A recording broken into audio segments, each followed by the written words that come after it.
it it doesn't sound good when you preface your videos by saying that the main focus of your story, the main character, is the least interesting part of the story. But allow me to explain.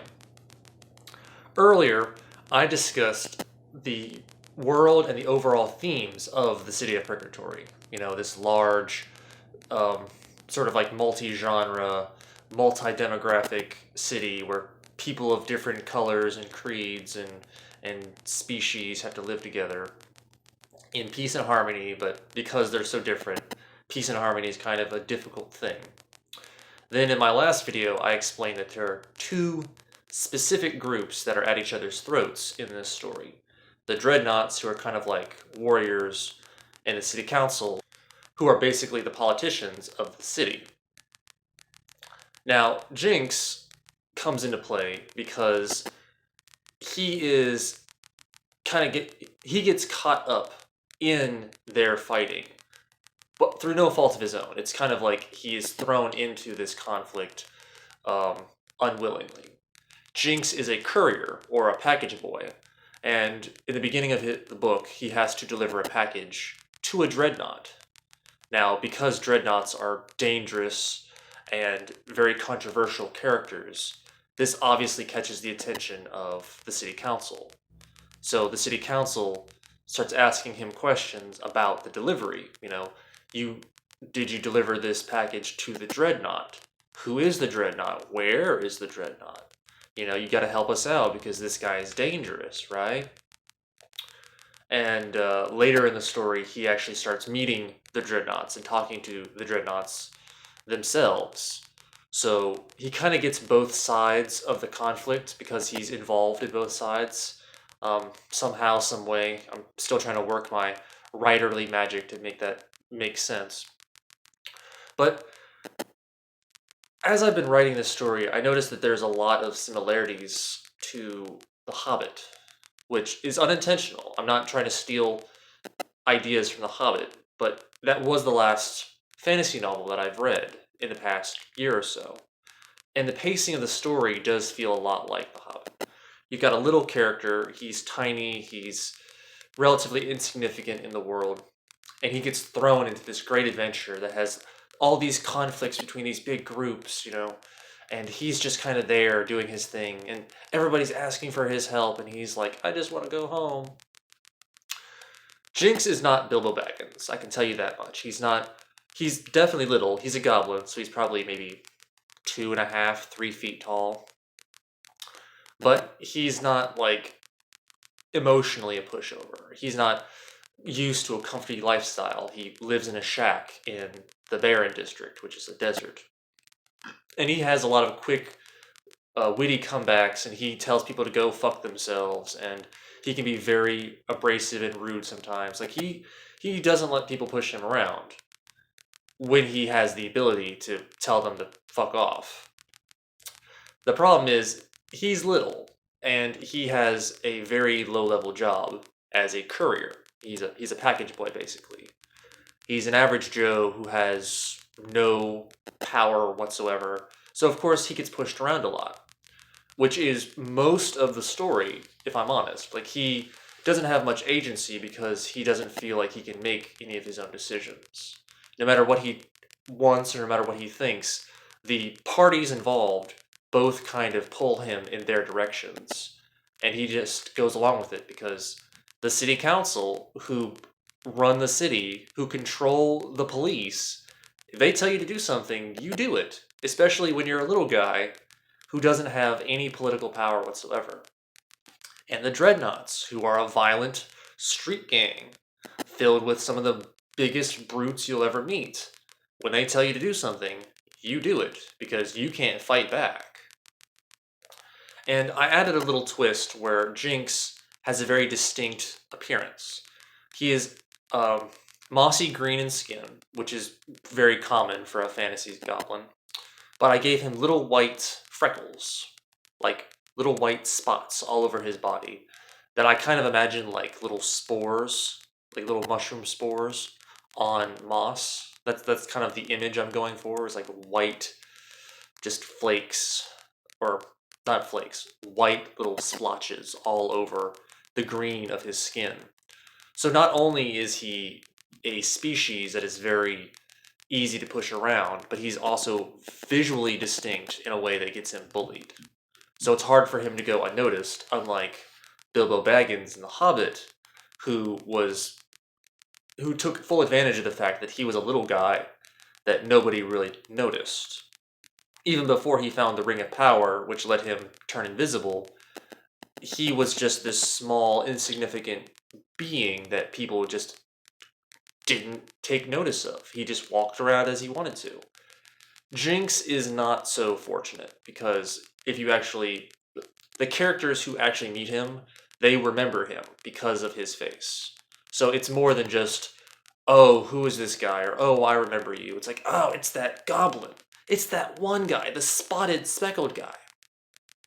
And he has to deal with that a lot in the story, where he's going about his business. He has to do what the council wants him to do or what the dreadnoughts want him to do, and he does it begrudgingly. While he's doing it, he gets kind of bullied for looking as he's looking. He goes someplace he doesn't want to go, talking to somebody he doesn't want to talk to, and just to add insult to injury, they make fun of him, and he's just like, yeah, great, yeah, keep talking about my face. I'm here for the thing. Just give me the thing, please. I'm getting really close to the climax of the story as of the making of this video.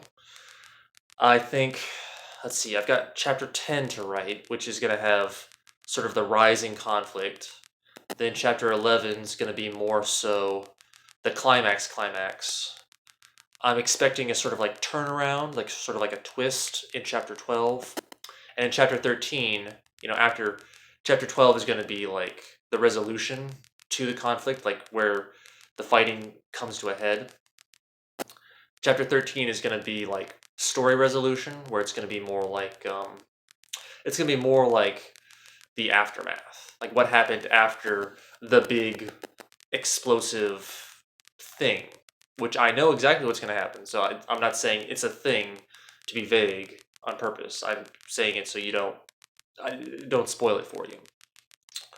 I'm hoping that if I write it correctly, the story starts with Jinx just going about his business.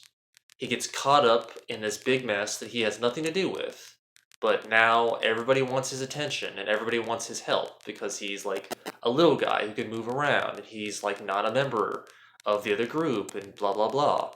And he's just kind of getting pushed and bullied into doing what they want. And slowly he starts gaining agency. He starts making decisions for himself until the climax, where he's the one that makes a crucial decision on his own that basically saves the day. And that gains him a lot of self-confidence. It should gain him a lot of recognition, I should say, where now the groups that he's been being pulled between recognize him as more than just, oh, this is the goblin who's been doing things. The literal errand boy, this package boy who just runs around helping us with odds and ends. Like, he's actually more valuable than we realized. Now, I honestly don't know how the story will end, personally, for Jinx. It doesn't speak well of a story when you don't have a clear path of growth or a clear resolution for the main character themselves. I think my main flaw in all this is writing the story focused on the dreadnoughts and the council, and their conflict, without really giving the MC their own personal conflict. Which, I mean, the whole story is told from his point of view. It's third person, but third person limited, meaning that we can see what happens around him, but it's only what he observes. So I don't say, it's not from his point of view. He's not telling the story. And we can see his thoughts. And, but I can't tell you what's behind him if he doesn't know what's behind him, you see. So when you're basically keeping the story grounded to the experience of one character, then you would really hope that the experience of that character is significant. And I suppose I might have to really think about that before I finish the story officially to make sure that Jinx has that character arc and that growth. He's not a hero, so he's not really going through the hero's journey where he's called upon for some epic adventure. Um, he does remind me a lot of Bilbo Baggins because the story flows a lot like The Hobbit. Bilbo Baggins is just dragged into this quest with the dwarves. He's just there helping the dwarf. He's there suffering the hardships that the dwarves suffer. Sometimes he does things, sometimes he doesn't. He witnesses some big events without actually being a part of them. And then at the end of the story, at the end of the story of The Hobbit, he literally gets knocked out. And the battle of the five armies that happens at the mountain happens without him even realizing it because he's knocked out, somewhere. And he wakes up and the fighting is over. And then he just goes home. Gandalf, they give him a crunch ton of gold, and then Gandalf escorts him back to the Shire. And that's basically the end of the story. He had a really wild vacation, and he came back a little bit richer. And yeah, he's just Bilbo still. I I don't know if I want that for Jinx. Does he just go through all this crazy nonsense and then be like, well, whatever. I'm just Jinx. I'm just gonna go back to my job as a courier. But we'll definitely see. We'll definitely see. I'm hoping that I can have that sort of personal growth um, style of story for Jinx, where at first he feels powerless, and then as things get crazier and crazier, he starts making decisions for himself because he's getting more and more fed up with being involved. Like, I don't want to be here. I never asked to be here. This is ridiculous. I'm going home, or I'm doing this, or I don't care what you have to say. I'm going to do my own thing. We'll definitely see, and in future videos, I'll give you updates on how that's all going. For now, I think everything is pretty solid.